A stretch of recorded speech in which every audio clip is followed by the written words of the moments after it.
Assalamualaikum warahmatullahi wabarakatuh. Perkenalkan, nama saya Adelinda Tantia Prasinta dari kelas 10 IPS 3. Di sini saya ingin membacakan materi tentang memahami makna larangan zina. Yang pertama, pengertian zina. Menurut bahasa, zina berasal dari kata zana yasni yang artinya hubungan persetubuhan antara perempuan dan laki-laki yang sudah mu'alaf atau balik tanpa akad nikah yang sah. Jadi, zina adalah melakukan hubungan biologis layaknya suami istri di luar tali pernikahan yang sah menurut syariat Islam. Yang kedua, hukum zina. Semua ulama bersepakat bahwa zina hukumnya haram.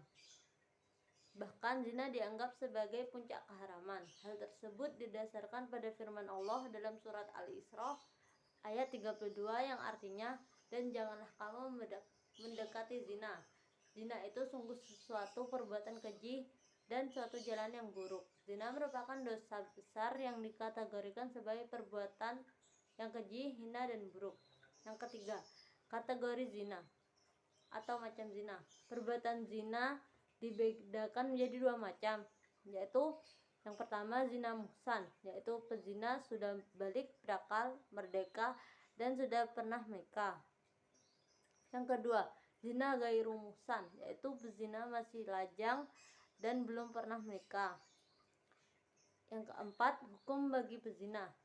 Yang pertama, dera atau pukulan sebanyak 100 kali bagi pezina gairu muhsan dan ditambah dengan pengasingan atau membuang pelakunya ke tempat yang jauh dari tempat mereka. Yang kedua, dirajam atau dilempari batu sampai mati bagi pezina muhsan. Hukum rajam dilakukan dengan cara pelaku dimasukkan ke dalam tanah hingga dada atau leher. Tempat untuk melakukan hukuman rajam adalah di tempat yang banyak dilalui manusia atau tempat keramaian.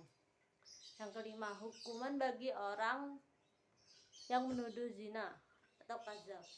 Orang yang menuduh perempuan baik-baik melakukan zina akan mendapatkan hukuman didera sebanyak 80 kali deraan. Hal ini didasarkan pada firman Allah dalam surat An-Nur ayat 4. Syarat-syaratnya diberlakukan atau tidak hukum zina antara lain sebagai berikut. Yang pertama, hukum dapat dibatalkan bila masih terdapat keraguan terhadap pezina atau perbuatan zina itu. Hukuman tidak dapat dijalankan setelah benar-benar diyakini tidak terjadi perzinaan.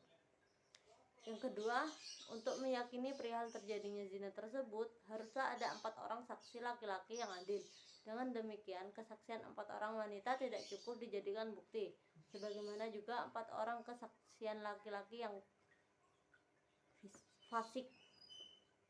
Yang ketiga, kesaksian 4 orang laki-laki yang adil ini pun masih perlu syarat, yaitu bahwa setiap mereka harus melihat persis proses zina itu. Yang keempat, andai seorang keempat saksi itu menyatakan kesaksian yang lain dari kesaksian 3 orang lainnya, atau salah seorang di antaranya mencabut kesaksiannya, maka terhadap mereka semua dijatuhkan hukuman penuduh zina. Zina merupakan perbuatan kotor yang dihukumi dosa besar bagi pelakunya. Oleh karena itu, setiap muslim harus menjauhi perbuatan zina. Perbuatan zina memiliki segudang dampak negatif yang akan merusak dan menghancurkan sendi-sendi kehidupan. Di antara dampak negatif dari perbuatan zina yaitu sebagai berikut. Yang pertama, mendapat laknat dari Allah dan Rasul-Nya. Yang kedua, dijauhi dan dikucilkan oleh masyarakat.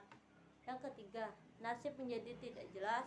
Yang keempat, anak hasil zina tidak bisa dinasabkan kepada bapaknya. Yang kelima, anak hasil zina tidak berhak mendapatkan warisan. Assalamualaikum warahmatullahi wabarakatuh.